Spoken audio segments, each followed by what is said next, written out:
Welcome, everybody, to another edition of Hurry Up. I'm your host, Adam. Let's get into this. So, before we get into the the championship rounds, the Giants had their press conference to introduce their head coach, Brian Daboll. Great press conference today by Brian Daboll. Said it wasn't a rah rah guy, wasn't a punch you in the mouth kind of guy. It was just a football guy. It was just a normal guy coming out saying, "Hey, we need to improve. This is what I want to bring here. This is what I want to do. This is kind of my plan." There's seeing some of these guys in the building is a positive sign. Working for the Giants, it's a great organization. So he basically did what you're supposed to do, an introductory press conference, answered some questions. I think he can handle the media pretty well. Obviously, the first question was with Dan Duggan, and he said it's a two-parter, and Ryan Dable goes, "Oh, you're already breaking the rule." So it was kind of a fun back and forth with him. I think he'll do well. We'll see what happens. Sometimes too much honesty is not a good thing. Sometimes being closed is. We'll see how we see how he handles it. But right now, he's off to a good start. Said the right things. It's basically confirmed that they're probably going to hire Patrick Graham as their defensive coordinator, barring that he gets a head coaching job. So good job for Patrick Graham, which probably means that Wink Martindale is either going someplace else or didn't accept the job with the Giants on that front. So good start so far. There'll be more later on tonight with Premium Takes. Watch the show. Should be on around 8:30 on YouTube. We'll be talking about all this. Plus, we'll be talking about the craziness that is the divisional round. That was, the championship round this week. But let's get into it. Let's start off with the San Francisco 49ers versus the LA Rams. Why do I want to start with this game? Well, of the two matchups, the favorite won this game. So LA comes in, they basically hung defensively with the 49ers. The 49ers, they know what they're missing. You know, and I know, Jimmy G has got to go. Okay? That's why they got Trey Lance. To me, I would have made an executive decision and I would have pulled him out of the game because he was so much.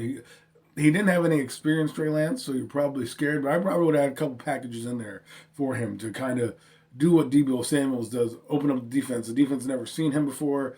Adding that running element, that RPO action game would probably have done wonders, especially with Jimmy G, who was off. He wasn't just off this game, he was off all playoffs. He just was masked a lot by his defense. So that's one of the things that, if you're a 49er fan, you're like, oh man, we could have probably won this game. We could probably be seeing our matchup in the Super Bowl with the Bengals. But instead, you're not. I mean, that last play is indicative of what Jimmy Garoppolo is. Throwing that ball underhanded instead of taking the sack, you would have had a fourth down, maybe a Hail Mary play, maybe you do something else. You only needed a field goal range, so who knows what would have happened. But that just gave your team no chance to win the football game. And those are the type of decisions. And there were more throughout the game. We'll get into that deeper on the Premium Takes podcast. But those are the type of plays that leave you scratching your head and leave the 49ers wanted to eventually insert Trey Lance. But the Rams, congratulations, Matthew Stafford. This is what they got all those players for to get here. Aaron Donald did exactly what he needed to do. He was a closer, helped put pressure on that last play, and the Rams are going to the Super Bowl. It's been since 2000 and I think 16 or 18 or I think something like that. 2018, excuse me. They went with Jared Goff. So now they're in that position again. This is why you got Matthew Stafford to see if he can take you over the hump. He got you to the dance. Now let's see if he can finish the deal here. But the other game that I liked was the Bengal game. That game I thought was going to be a blowout. The Chiefs are out 21, 21 nothing right out the gate. The Bengals are struggling. They can't move the football, can't run, can't do a lot of different things that they need to do on offense. But they hung around.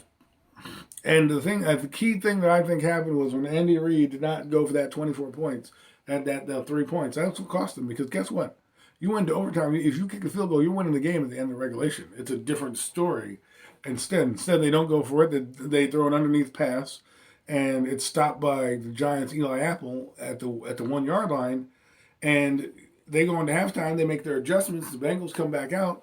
Punt the football back. You're like, oh man, Bengals are running out of opportunities. Then, the Bengals keep chipping away. They score a touchdown, and next thing you know, they get an interception and they're back in the game.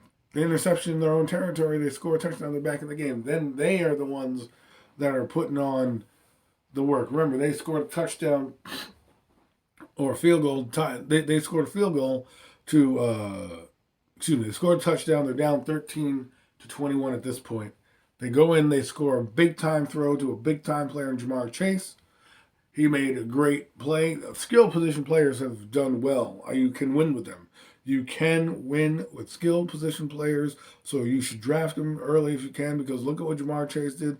Look what Deebo Samuel did in these playoffs. Two guys who took over games and took over position, not to mention Odell Beckham Jr. and Cooper Kupp. But sticking with the Bengals, Ja'Marr Chase making a great play in the back of the end zone.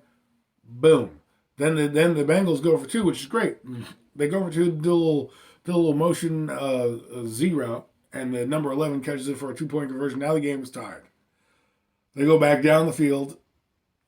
Kansas City scores the field goal. Then, of course, the Bengals got to go down and score the field goal. And then there's overtime. And now here's where it begins. They kicked the Bengals didn't get the ball.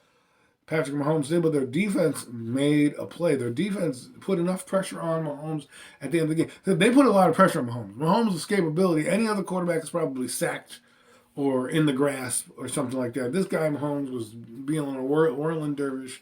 And it was actually, I think, a detriment because he did that in the first part of the game, right? He rolled out and threw it to Kelsey. I think this time, Lou Anarumo made great adjustments where he didn't have those open lanes to really throw. So he was throwing almost pinpoint accurate passes that were being dropped, tipped, whatever the case may be. And then the last play, obviously, was an interception knocked away by Mike Bell.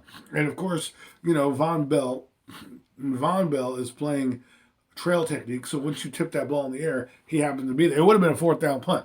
And the whole dynamic of the game changes. You're getting the ball at the 40-yard line as opposed to probably getting the ball at the 1-yard line. So you get the ball at the 40, bing, bing, bing. The Bengals move it up to about the 20-yard line, and then they just kind of kneel on it and, give the ball to Joe Mixon, and then they bring in their accurate kicker, and they kick themselves into the freaking Super Bowl. Who Dey Nation, stand up right now. Applaud yourselves, but it ain't over yet. It ain't over yet. You got one more game. I know what's funny is everyone's counting them out. Oh, the Rams are going to win. The Rams are going to win. I heard somebody tell me that the winner of the divisional round, Buffalo, Kansas City, was going to be the representative in the Super Bowl because that game was the best game they've ever seen. So that was whoever won that game was being the representative to the Super Bowl. Well, guess what? That representative got kicked on the way back home to Missouri. So this is why you play the games. This is exactly why you play the games. This is why you never say never. This is why sometimes, you just got to hang on because adjustments can be made. And that's what happened with the Bengals. They made their adjustments. They executed. And, they put the pressure back on Kansas City. And what a well-deserved playoff journey for the Bengals. Now, that journey needs to culminate with a Lombardi. And I only say that because LA, you're built for a long time. You're built to win a couple championships back to back. Let the Bengals get one. I'm not saying let them get one, but it might be the Bengals' time. We never know. Joe Burrow, I think, is the X factor, and we'll see. I know a lot of people saying, well, the Rams, they're going to run around. I mean, we said the same thing about Kansas City. You look at it, the personnel is basically damn near the same on the Kansas City Chiefs. They have a tight end. They have two wideouts that can stretch the field, a ton of speed everywhere. And I think the Bengals can handle what they need to handle, especially if the tight end is out. You know what I'm saying? I think the Bengals defense will come up with a game plan with 2 weeks to prepare, and we'll see. This is what you see in your team. These next 2 weeks, how they prepare, how they handle the media, how they handle the 2 weeks of just, pandemonium that the circus is of the Super Bowl. This will be very telling. LA will be the home team, not just figuratively, but damn near literally. It's in their stadium. So we'll see what happens. So, the Bengals, congratulations. Rams, congratulations. You earned it. Brian Daboll, congratulations. You earned it. Now let's go build a team similar to those that are winning the NFC East. There are a lot of teams that are shifting the power in the NFC East. And if the Giants can build quickly, they can ascend quickly to the top. My expectations for this season are just 7 games. Let's win 7 games. Let's look improved. And let's see what we got. This has been another edition of the Hurry Up. Hope you enjoyed the show. we're gonna get our takes on the Pro Bowl next week and the Senior Bowl. Give you some prospects to look out for. Hold on for that. Premium takes tonight, 8:30, 9 o'clock, YouTube, Max channel. Let's do this.